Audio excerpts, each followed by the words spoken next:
Good evening, ladies and gentlemen. Thank you for joining me once again. I truly appreciate it every time you choose to do so. So today I'd like to see if I can give some practical tips on how to get faster at Vim.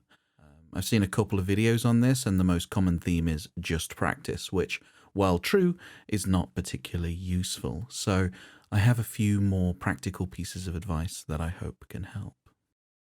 Improve your touch typing. This might sound obvious, but the better you are at typing, the faster you will be in Vim. And I don't even really mean just raw words per minute. Of course, raw speed will help you, but what's more important is that you can hit the keys you intend to without breaking your concentration.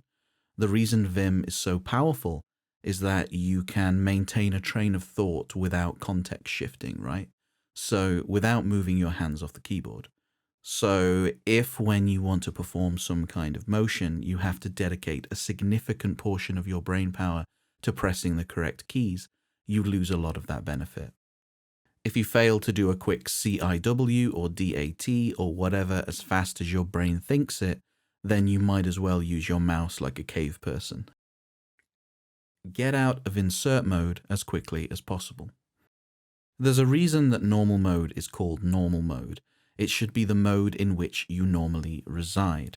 If you're a fairly long-term computer user, which if you use Vim you likely are, you are probably pretty fast with your cursor keys and your home and end keys. So if you just sit in insert mode after typing something, the temptation to quickly zip around with the cursor keys is very high.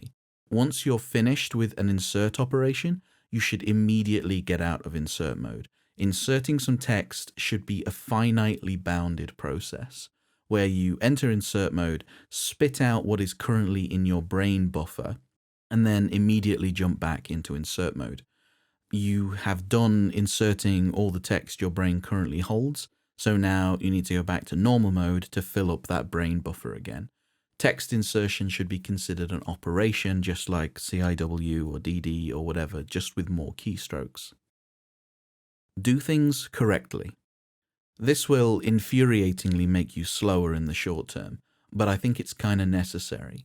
When you're working on something, you will have the urge to just get things done, and you'll find the delay of doing things the Vim way intolerable.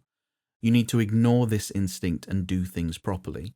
When learning a skill or forming a habit, you first have to do it consciously before it can be passed over to your subconscious. It's true of driving, of tying your shoelaces, and Vim motions. So instead of expecting Vim wizardry to just come to you, you have to think about what you want to achieve, queue up those commands in your head, and then execute them in Vim. And if you find yourself halfway through doing things incorrectly, stop, put things back the way they were, and do it properly. The more you do this, the more your subconscious can start to recognize patterns in behavior and capture those habits. Deliberate, conscious practice is the best way to do this. Okay, that's all from me. I hope that was helpful. I'd love it if you could press the like button and the subscribe button, but do not click the notification bell, because notifications are terrible for your productivity, and I would not want to be responsible for a drop in your productivity. That would never do. Happy Vimming, and I'll see you next time.